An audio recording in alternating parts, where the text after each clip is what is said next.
kita sering kali gitu ya, kita menyerahkan banyak sekali data demi kenyamanan kita. Iya, betul. Contohnya teman-teman yang pakai Face ID misalnya, itu kan nyaman banget ya. Iya, Kita kalau mau buka tinggal langsung, tapi kan kita sudah menyerahkan data biometrik kita kepada pihak ketiga yang kita tidak tahu bagaimana mereka mengelola keamanannya misalnya. Nah itu yang dan itu juga membuka risiko lebih tinggi misalnya bahwa data-data yang kita serahkan, karena kan semakin banyak data yang kita serahkan, nah itu juga risiko untuk bocornya pun menjadi lebih besar gitu. Begitu pula misalnya ketika teman-teman install aplikasi ya bisa jadi itu malware gitu, karena kita gak mau ribet baca term and condition gitu ya, jadi accept aja semuanya oke, nyaman banget kan itu, gampang gitu. Tapi kan nyatanya kita gak bisa tahu apakah ada risiko keamanan yang mengintai kalau kita gak ngecek satu-satu misalnya. Jadi itu gitu, jadi semakin kita nyaman, keamanan kita yang digadaikan. Ruang Tangga Prasa. Selamat datang di podcast Ruang Tangga Prasa, Apa Rasamu Terhadap Rasaku Season 5. Podcast ini dipersembahkan oleh Komisi Nasional Hak Asasi Manusia. Halo Happy Humans, apa kabar kamu semua? Dimanapun kamu berada, semoga kamu semua dalam keadaan sehat dan baik-baik saja. Happy Humans, akhir-akhir ini perkembangan teknologi berkembang secara masif. Di akhir bulan Agustus hingga awal bulan September, kita melihat bagaimana dinamika yang terjadi di berbagai negara termasuk Indonesia. Salah satunya adalah unjuk rasa di mana masyarakat mulai menyuarakan aspirasi-aspirasinya melalui media sosial. Tidak hanya terjadi di Indonesia, di luar negeri juga terjadi, seperti di Nepal, kemudian di Turki, terakhir juga di Perancis. Pada kesempatan sesi hari ini kita kedatangan tamu. Ini ada Mbak Nenden Sekar Arum. Halo Mbak Nenden. Halo Mas ya. Bagaimana kabarnya? Kabar baik, alhamdulillah. Oh, baik, alhamdulillah. Mbak Nenden ini kalau dilihat dari CV-nya luar biasa, sangat banyak berkecimpung di dunia jurnalistik. Kemudian juga saat ini aktif sebagai Direktur Eksekutif Southeast Asia Freedom of Expression Network atau SafeNet ya? Ya, betul. Baik, boleh kita berkenalan lebih dekat Mbak Nenden, bagaimana Mbak Nenden tertarik pada isu-isu kebebasan berpendapat dan berekspresi, kemudian kenapa Mbak Nenden tertarik dan ikut menyuarakan isu-isu hal ini? Oke, yang menarik sebetulnya background pendidikan saya itu kan di IT ya sebenarnya. Aku lulusan IT, dulu memang fokus di teknis kurang lebih seperti itu, tapi selama kuliah di kampus ikut UKM-nya adalah lembaga pers mahasiswa. Nah di situ aku belajar banyak isu-isu sosial, banyak hal-hal yang memang berhubungan dengan kemanusiaan lah, kurang lebih seperti itu. Makanya setelah lulus akhirnya memutuskan untuk menjadi jurnalis, kemudian menjadi jurnalis sekitar 4-5 tahun, kemudian mulai ngelihat gitu bahwa semakin lama kok bahkan sebagai seorang jurnalis yang punya banyak privilege pun di Indonesia tuh kayak semakin banyak tantangannya gitu ya, karena waktu itu kan Undang-Undang ITE sudah disahkan, kemudian juga waktu itu teman-teman blogger, jurnalis juga sudah mulai berkampanye soal hapus pasal pencemaran nama baik waktu itu ya, pasal 27 ayat 3 gitu. Dan dari situ aku melihat bahwa kayaknya sebagai jurnalis gak bisa lepas juga dari ancaman dan tantangan tersebut gitu. Nah akhirnya bergabunglah dengan SafeNet karena waktu itu juga kebetulan lagi buka volunteer. Dan dari situ mulai belajar lebih banyak juga bahwa betul kebebasan berekspresi, kemudian aktivitas kita di ruang digital yang dibantu oleh teknologi pun ternyata gak bisa lepas dari berbagai macam namanya risiko ya dan tantangan, di mana misalnya situasinya di ruang digital pun sekarang kita lihat gak makin aman, malahan sebaliknya gitu, malah makin banyak sekali tantangannya. Jadi mulai dari situ melihat bahwa sekarang semua hal, apalagi misalnya hidup di zaman sekarang tuh udah gak bisa dipisahkan dari dunia digital. Makanya jadi semakin tertarik untuk bisa terus berkarya ya di ruang ini. Tapi di ruang digital kita mudah untuk mengamplifikasi apa yang menjadi pandangan kita, apa yang menjadi keresahan masyarakat. Di sisi lain, tentu SafeNet juga melakukan pendampingan dan mendapatkan laporan, kalau saya lihat di IG-nya begitu ya, banyak terkait ketakutan atau bahkan hingga penangkapan aktivis begitu. Bagaimana Mbak Nenden melihat fenomena seperti ini, di balik keterbukaan, di balik rasa ancaman itu seperti apa? Ya, jadi ini cukup kontradiktif ya sebetulnya, atau bisa dibilang paradoks dari bagaimana ruang digital ataupun teknologi ya, yang di satu sisi sebetulnya sangat membantu hidup kita gitu. Semua seakan-akan menjadi lebih mudah karena sekarang kita udah terbebas dari namanya keterbatasan ruang dan waktu gitu ya, karena internet yang semakin cepat itu membuat kita bisa lebih mudah berkomunikasi dengan orang lain, bisa lebih mudah mengakses informasi dari belahan dunia manapun gitu ya.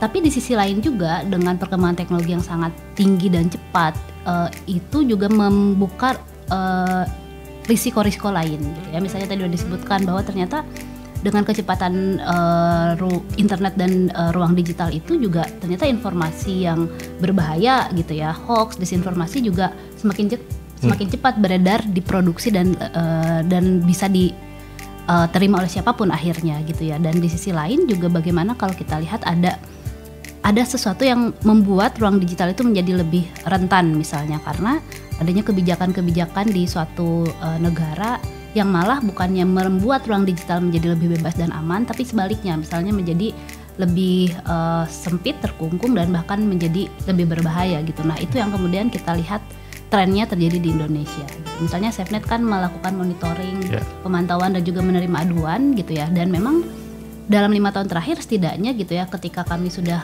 bahkan kami bikin laporan sudah 7 tahun lah berturut-turut, bisa kita lihat makin lama tidak ada perbaikan yang signifikan, yang ada malah sebaliknya gitu ya, situasinya semakin memburuk. Bagaimana kebebasan berekspresi warga semakin terhimpit gitu ya, karena sekarang orang mau bikin status gitu ya di media sosial harus mikir beberapa kali karena takut dilaporkan misalnya dengan undang-undang ITE gitu ya. Terus di sisi lain juga teman-teman yang kritis menyampaikan aspirasinya, pendapatnya, takut diancam untuk didoxing misalnya, atau data pribadinya disebarluaskan tanpa izin gitu ya, atau bahkan ada upaya untuk peretasan, mengambil alih akun dan lain-lain gitu. Nah praktik-praktik tersebutlah yang kemudian membuat ruang digital di Indonesia tuh menjadi semakin bisa dibilang represif ya bagi warga yang kritis.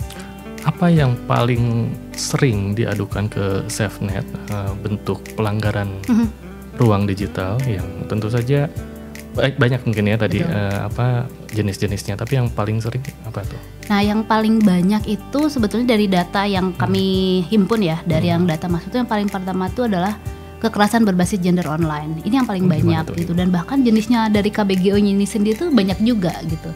Nah misalnya di tahun lalu sepanjang 2024 itu ada sekitar 1.800-an aduan yang masuk ke SafeNet. Macam-macam nih, kalau KBGO atau kekerasan berbasis gender kan memang menyasar seseorang karena gendernya atau orientasi seksualnya itu ya. Nah yang paling banyak misalnya yang masuk tuh adalah ancaman penyebaran konten intim non konsensual. Itu yang pertama gitu. Jadi bagaimana ada orang perempuan kebanyakan diancam foto-foto intimnya, baik itu memang foto intim yang seharusnya misalnya tidak bukan untuk disebarluaskan gitu ya, ataupun bahkan konten yang dimanipulasi itu kemudian diancam gitu. Kalau kamu tidak melakukan sesuatu, misalnya membayar sejumlah uang atau melakukan hal yang diinginkan oleh pelaku misalnya, maka konten intimnya akan disebar gitu. Nah itu kemudian menjadi berbahaya karena kalau kita lihat bagaimana iklim masyarakat ya ketika merespons kasus-kasus berbasis gender itu, masih banyak sekali fenomena victim blaming gitu ya, bagaimana korban yang kemudian malah disalahkan gitu, salah siapa, misalnya kirim-kirim foto intim dan lain-lain. Jadi itu yang pertama, kasus kekerasan berbasis gender online itu yang paling banyak masuk ke aduan SafeNet. Kemudian kasus terkait serangan digital misalnya, nah ini juga banyak banget kasusnya, tapi yang paling banyak belakangan ini memang upaya peretasan akun gitu. Nah upaya peretasan akun dan juga akun suspension atau penangguhan akun. Nah ini yang menarik itu adalah biasanya ini ditujukan kepada orang-orang yang memang kritis gitu. Jadi kayak abis memprotes atau mengkritik sesuatu, kemudian bisa tidak berselang lama akunnya udah gak bisa diakses misalnya seperti itu.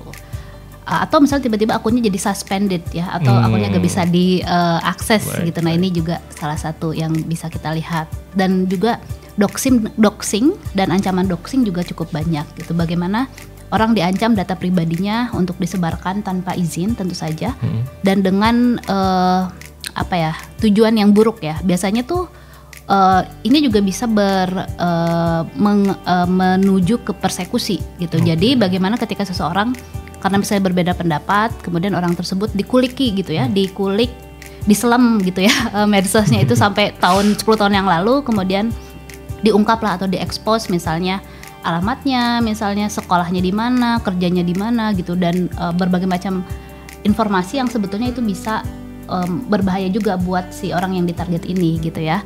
Nah terus juga jangan lupa yang paling banyak lainnya adalah kebocoran data gitu ya. Walaupun ini sebenarnya pelakunya siapa, ini harus dicek gitu ya, data siapa sih yang kemudian bocor dari mana gitu. Nah bisa jadi ini mungkin bukan serangan secara aktif ya, jadi bukan orang yang sengaja, bisa jadi bukan sengaja orang membocorkan data, tapi memang bisa jadi karena perlindungan datanya yang lemah gitu ya, sehingga ya orang dengan mudah bisa mencari atau mendapatkan data tersebut dan kemudian disalahgunakan.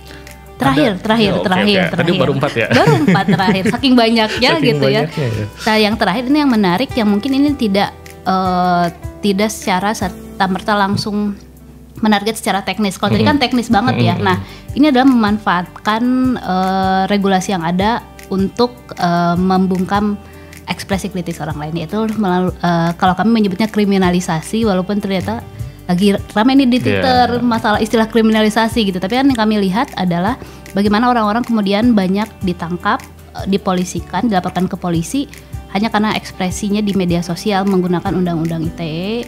Kemudian juga kami melihat tren udah mulai menggunakan KUHP dan beberapa regulasi lain yang kemudian membuat orang akhirnya ke depannya mungkin melakukan self sensor ya atau self sensor, sehingga daripada capek-capek mengkritik kebijakan pemerintah misalnya gitu ya, dan daripada punya risiko dipolisikan, ya udahlah mending diam aja. Nah itu yang berbahaya sebenarnya. Oke, tren yang terakhir menarik tuh.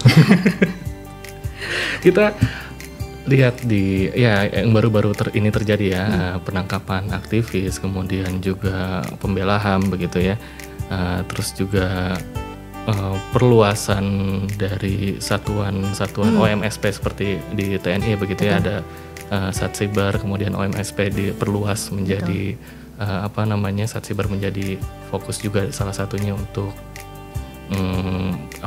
penanggulangan masalah ini. Kemudian ditambah juga tadi ada undang-undang ITE mungkin yang sering dijadikan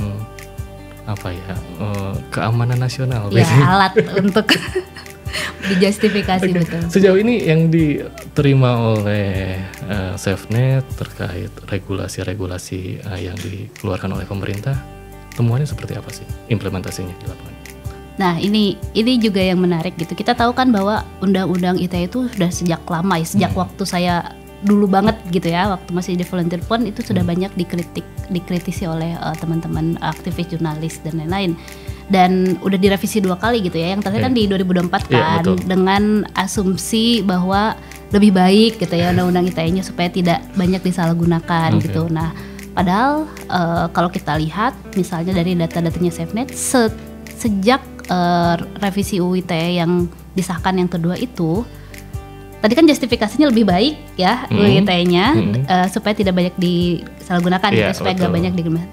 Tapi sayangnya nyatanya yang ada malah setelah revisi itu jumlah kasusnya semakin meningkat. Itu dia. Itu kan yang menunjukkan bahwa revisi yang dilakukan itu tidak sesuai tujuannya gitu ya. Jadi gak tahu tujuan yang merevisi, gak tahu ya. Tapi kalau tujuan yang diharapkan oleh teman-teman masyarakat sipil kan memang itu tidak disalahgunakan gitu. Tapi sayangnya ternyata masih banyak, dan itu juga bisa tercermin misalnya dari bagaimana proses revisi yang dilakukan juga di 2023 itu gitu. Kita tahu banget itu dilakukan dengan sangat cepat, gak ada partisipasi yang bermakna dari masyarakat sipil gitu. Jadi ya akhirnya gak heran misalnya bahwa hasil revisinya pun tidak membuat situasi jadi lebih baik gitu. Dan itulah yang kemudian kami melihat bahwa trennya adalah regulasi itu kemudian digunakan untuk bisa mempersempit ruang kebebasan sipil di digital juga gitu. Nah mungkin salah satunya contohnya revisi UU ITE gitu. Terus tadi juga disebutkan ada Satsibar TNI, bahkan dulu juga ada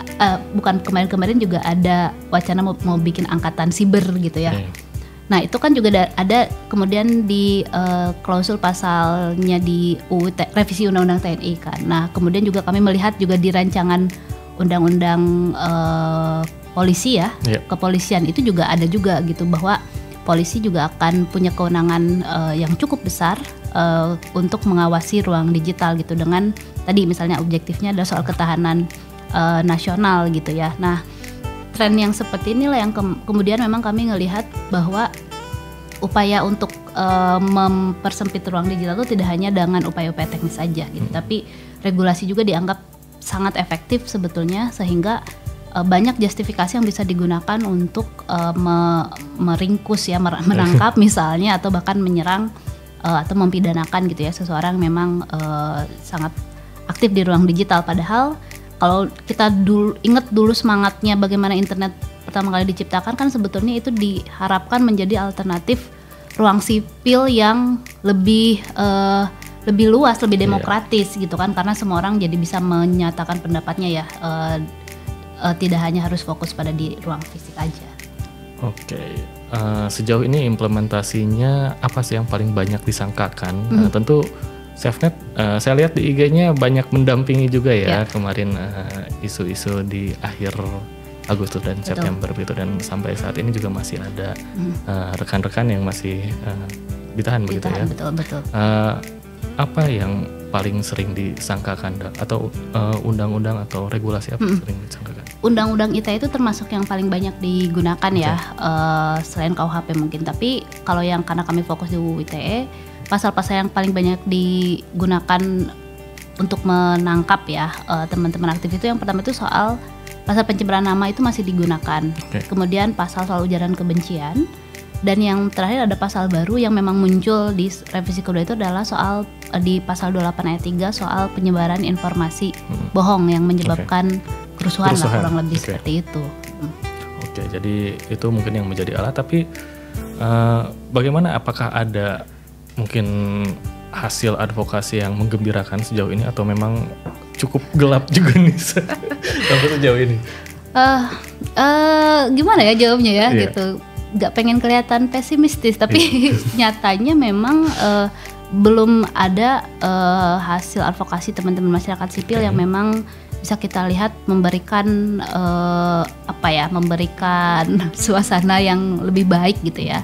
Karena misalnya contohnya sekarang masih dalam proses pra peradilan ya untuk beberapa kasus. Kemudian juga di kasus-kasus lain masih banyak berjalan, tapi memang kalau kita lihat pun misalnya ini mungkin di luar konteks yang aksi protes Agustus September gitu, tapi misalnya hasil penelitian terakhir teman-teman, bukan terakhir ya, tapi sebelum revisi gitu ya, teman-teman ICJR itu juga melakukan riset bahwa punishment rate-nya itu sekitar lebih dari 80% gitu undang-undang ITE. Jadi kayak kalau udah kena UU ITE itu kayak udah pasti bersalah lah gitu ya, dan dipidana gitu. Tapi mungkin yang terakhir teman-teman juga udah pernah dengar di awal tahun ini tuh, tapi kan mengadvokasi kasusnya Septia kalau pernah dengar gitu ya, yang dilaporkan oleh mantan bosnya gitu, dan akhirnya hasil advokasi itu alhamdulillah ya, Septia dinyatakan tidak bersalah dan bebas sampai saat ini. Tapi setelah itu kita belum dapat kabar baik lagi hingga saat ini.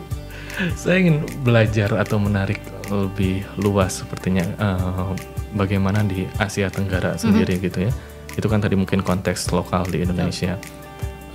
Kejadian ini apakah sama terjadi di wilayah-wilayah negara lain di sekitar Asia Tenggara? Kita tahu di Malaysia juga ada aksi massa juga begitu. Apakah kondisinya sama misalnya atau seperti apa untuk pemantauan dari SafeNet? Nah, sebenarnya situasi seperti ini tuh terjadi juga di regional ya, jadinya di Asia Tenggara gitu. Teman-teman di Philippines, apalagi Vietnam misalnya, Singapura, Malaysia, itu memang masing-masing negara itu punya regulasi yang hampir mirip gitu, walaupun namanya beda-beda. Misalnya di Singapura tuh ada MCMC gitu misalnya, itu soal komunikasi ya, aturan soal komunikasi. Kemudian di Malaysia juga ada yang serupa. Kemudian di Filipina juga bahkan ada aturan, misalnya contohnya untuk mendaftarkan SIM cardnya menggunakan KTP dan lain-lain gitu, yang itu juga bisa berdampak lebih luas lah dalam konteks kebebasan berekspresi. Nah, kami juga ngelihat sebetulnya di Asia Tenggara tuh mungkin karena saking eratnya ya hubungan relationship itu, kita saling mencontek gitu ya. Tapi sayangnya bukan best practice yang dicontek, tapi ya bad practice-nya seperti apa gitu. Jadi itu memang bisa dibilang bahkan di level atau di skala regional pun situasinya tidak lebih baik gitu ya. Mungkin kalaupun ada beberapa report gitu ya soal Indonesia mungkin agak lebih baik dari negara lain, aku pikir itu pun bukan karena kita yang membaik, tapi negara lain yang lebih buruk gitu seperti itu.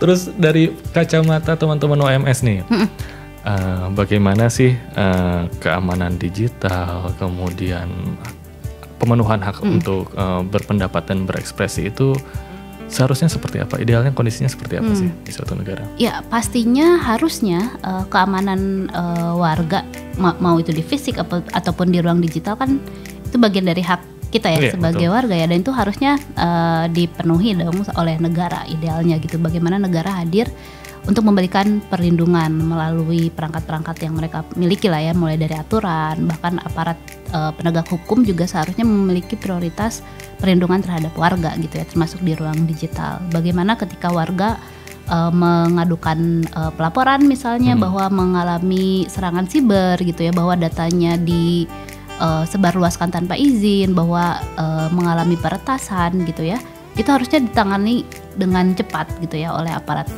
penegak hukum misalnya, atau bagaimana kita harusnya punya regulasi yang komprehensif, yang holistik, termasuk bisa dalam konteks pengaturan remedi ya terhadap orang yang menjadi korban misalnya. Nah ini sayang itu yang belum ada gitu. Jadi kalau misalnya kita jadi data kita dibocorkan misalnya, apa kita nggak dapet nggak bisa dipulihkan gitu. Bahkan misalnya beberapa kali tahun lalu itu kan teman-teman masyarakat sipil juga coba exercise ya sebetulnya kan, dengan melaporkan beberapa kasus peretasan terhadap media massa gitu. Juga ada upaya doxing juga yang kemudian dilaporkan, tapi kan sampai saat ini tidak ada progres yang signifikan dari pihak kepolisian, Cyber Polri misalnya seperti itu. Bahkan seolah-olah kasusnya tuh gantung begitu saja gitu, alasannya tidak ada bukti yang cukup dan lain-lain gitu. Nah seharusnya kan upaya mencari bukti pelaku dan lain-lain itu kan harusnya bisa diproses lah oleh aparat penegak hukum, tapi sayangnya itu kan yang tidak terjadi gitu. Dan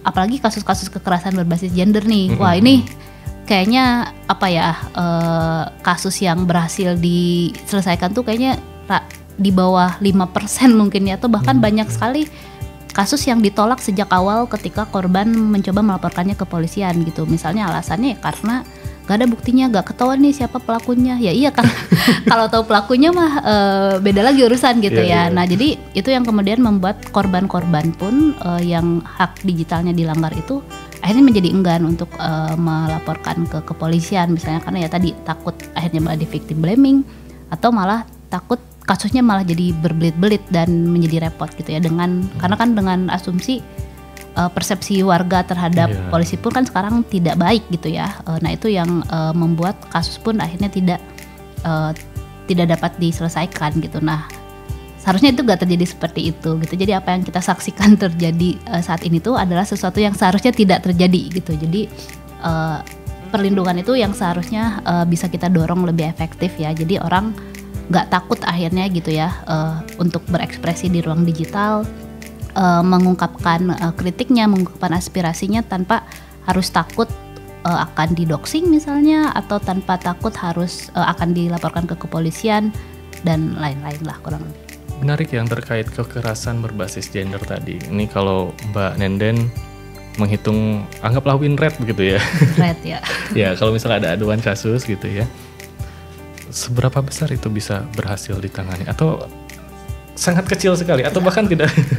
Gimana? Ya peluang pasti ada mungkin ya, tapi sangat kecil banget gitu. Karena misalnya dari kasus yang SafeNet terima pun misalnya dari ribuan kasus itu ada berapa? Gak ada satu atau dua mungkin ada ya. Ada beberapa kasus yang akhirnya kita menang lah gitu dalam. Tapi itu juga udah lama banget gitu. Nah ini juga menunjukkan bagaimana sulit ya mencari keadilan kalau lewat jalur hukum sekarang di Indonesia gitu ya. Jadi karena mungkin prosesnya yang agak sulit, tapi di sisi lain juga bagaimana tadi korbannya pun enggan melaporkan juga gitu. Jadi gimana mau bisa menang gitu ya di pengadilan kalau memang tidak ada keinginan dari korban untuk melapor ya, karena banyak faktor, salah satunya mungkin takut ya, dan takut dijudge gitu dan macam-macam. Cukup kompleks ya. Betul. Berarti ya, tidak hanya dari aspek hukumnya tapi aspek kultur juga mempengaruhi.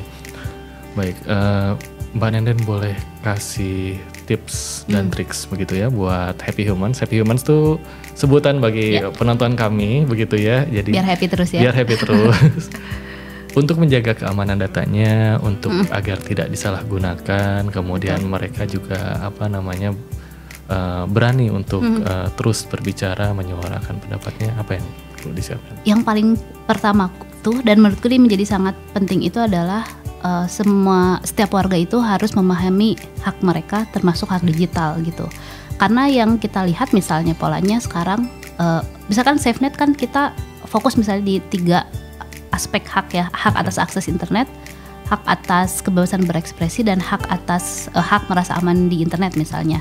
Nah, sekarang tuh masih banyak orang yang tidak paham gitu bahwa mereka tuh punya hak-hak tersebut gitu, sehingga ketika misalnya akses internet tiba-tiba melambat gitu ya, atau tiba-tiba hilang karena ada internet shutdown misalnya atau internet routing, orang hanya pasrah aja gitu, kayak menganggap oh ya udahlah gitu ya, internet mati gitu gitu misalnya, gabut dan lain-lain, cuman sampai situ gitu ya. Padahal ada upaya lain yang bisa dilakukan, misalnya ya kita sama-sama misalnya sebagai warga yang dirugikan karena kehilangan akses terhadap internet itu bisa melakukan gugatan misalnya, yang seperti yang sudah SafeNet lakukan juga di 2020 atas gugatan internet shutdown di Papua misalnya, dan kita menang gitu, dan bahwa pengadilan menyatakan bahwa itu adalah bentuk perbuatan melawan hukum yang dilakukan oleh pemerintah misalnya. Nah, hal yang seperti itu menjadi sangat penting dan bisa dilakukan ketika warga paham atas haknya gitu, termasuk hak atas rasa aman gitu ya. Jadi ketika orang tahu bahwa seseorang membuat komentar misoginis misalnya, atau membuat ancaman-ancaman dan intimidasi secara online,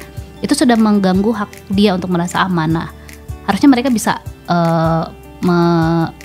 melakukan sesuatu ya untuk memastikan haknya mereka tetap dipenuhi. Nah, jadi itu yang paling penting, karena ketika nggak sadar gimana mereka bisa bertindak gitu. Jadi itu yang paling penting. Terus yang kedua, sebenarnya kalau kita berbicara spesifik soal keamanan, SafeNet itu punya bukan tagline ya, tapi ya semacam tagline gitu, bahwa keamanan berbanding terbalik dengan kenyamanan. Gimana tuh? Nah ini, kita kadang seringkali gitu ya, kita menyerahkan banyak sekali data demi kenyamanan kita. Iya, betul. Contohnya teman-teman yang pakai Face ID misalnya, itu kan nyaman banget ya, kita kalau mau buka tinggal langsung, tapi kan kita sudah menyerahkan data biometrik kita kepada pihak ketiga yang kita tidak tahu bagaimana mereka mengelola keamanannya misalnya. Nah itu yang dan itu juga membuka risiko lebih tinggi misalnya, bahwa data-data yang kita serahkan, karena kan semakin banyak data yang kita serahkan, nah itu juga risiko untuk bocornya pun menjadi lebih besar gitu. Begitu pula misalnya ketika teman-teman install aplikasi ya bisa jadi itu malware gitu, karena kita gak mau ribet baca term and condition gitu ya, jadi accept aja semuanya, oke, nyaman banget kan, itu gampang gitu. Tapi kan nyatanya kita gak bisa tahu apakah ada risiko keamanan yang mengintai kalau kita gak ngecek satu-satu misalnya. Jadi itu gitu, jadi semakin kita nyaman, keamanan kita yang digadaikan gitu. Nah, jadi silakan teman-teman Happy Humans gitu, silakan dicek bagaimana mau men-trade antara nyaman atau aman gitu, kurang lebih seperti itu. Tapi kan harusnya nyaman dan aman ya. Idealnya, tapi sayangnya tidak kayak gitu untuk saat ini. Mungkin nanti ya, semoga. Oke. Sekarang juga kayaknya banyak yang nelpon gitu ya. Kita dapat panggilan dari nomor yang asing, tiba-tiba dapat hadiah. Nah itu dia. Kalau hadiahnya beneran sih gak apa-apa lah, sayangnya kan enggak. Iya, masalahnya itu. Betul. Baik. Terima kasih Kak Nenden atau Mbak Nenden. Ini sebetulnya kita nggak janjian pakai baju warna hitam. Iya, betul ya. Kita cukup seru untuk diskusi pada sesi hari ini. Kita diskusi terkait potensi ancaman siber saat ini. Baik, demikian kita sudah berdiskusi panjang dengan Mbak Nenden dari SafeNet. Bagi Happy Humans yang ingin terus mendapat informasi-informasi penting dari Komnas HAM melalui podcast Ruang Tanggap Rasa, bisa melihat di website kami di tanggapRasa.komnasham.go.id. Kami juga membuka live chat pada hari Senin sampai Jumat jam 13 sampai jam 15. Kita juga dapat menonton podcast Tanggap Rasa di YouTube Komnas HAM, kemudian di Instagram komnas.ham, dan Spotify di Ruang Tanggap Rasa. Demikian, saya Hasbudin Hekmatiar dari Komnas HAM. Sampai jumpa.